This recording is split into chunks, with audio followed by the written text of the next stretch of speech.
watch yourself mindfully. When we mindfully watch our bodily sensations, we should not confuse them with mental formations, for bodily sensations can arise without anything to do with the mind. Mental formations refer to mental activities, that is, the aggregate of mental formations. We should not confuse feelings with mental formations. For instance, we sit comfortably. After a while, there can arise some uncomfortable feeling on our back or in our legs.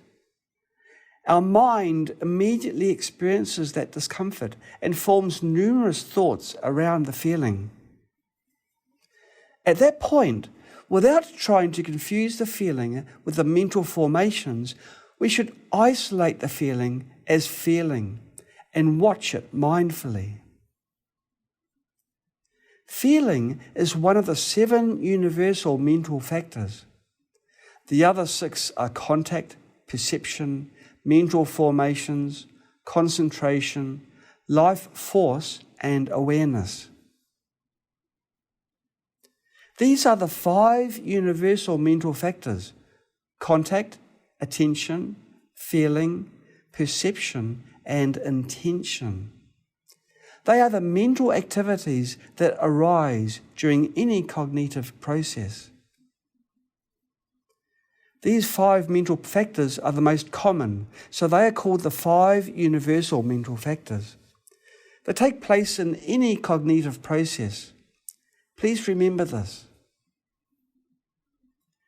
At another time, we may have a certain emotion such as resentment, fear, or lust.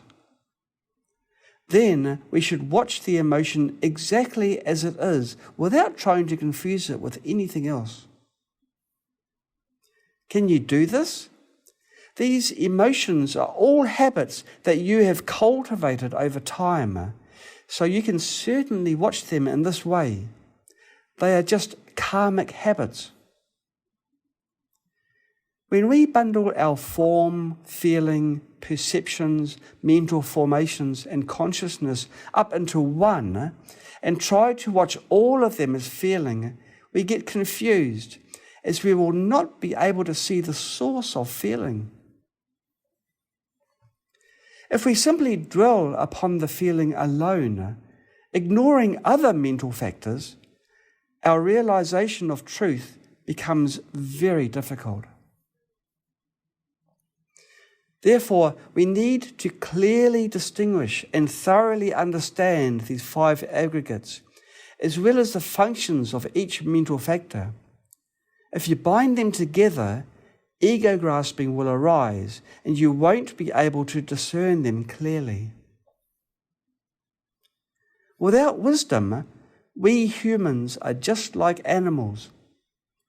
When you mix and bind the 5 aggregates collectively together, you will believe the existence of a self. Is it? Before learning the path to liberation, were you like this? You can ask yourselves. Only after you have learned this can you gradually separate the 5 aggregates one by one. The aggregate of mental formations has various mental factors and many functions, and the aggregate of consciousness can be divided into 6 parts, many indeed. If you don't separate them in this way and don't clearly distinguish these mental factors, you cannot realize the true nature. We want to gain the insight into the experience of impermanence to overcome our resentment. Our deeper knowledge of unhappiness overcomes our greed, which causes our unhappiness. Our realization of selflessness overcomes ignorance arising from the notion of self. We should see the mind and body separately first.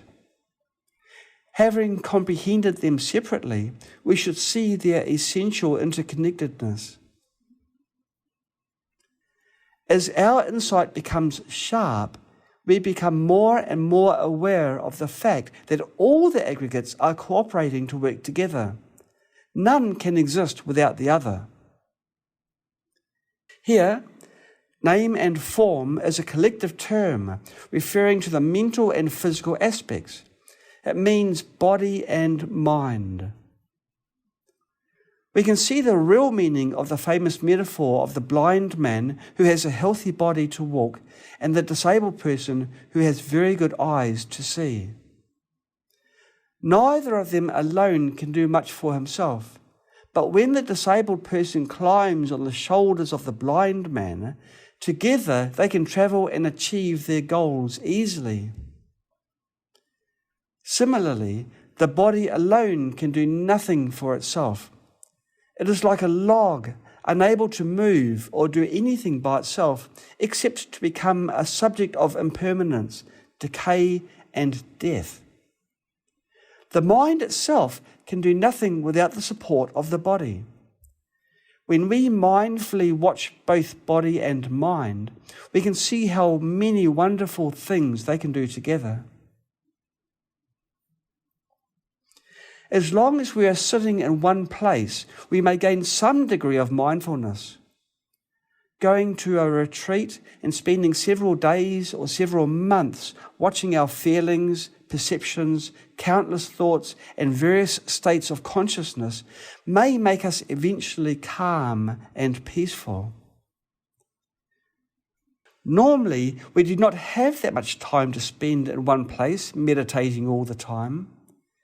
Therefore, we should find a way to apply our mindfulness to our daily life in order for us to be able to handle daily unforeseeable eventualities.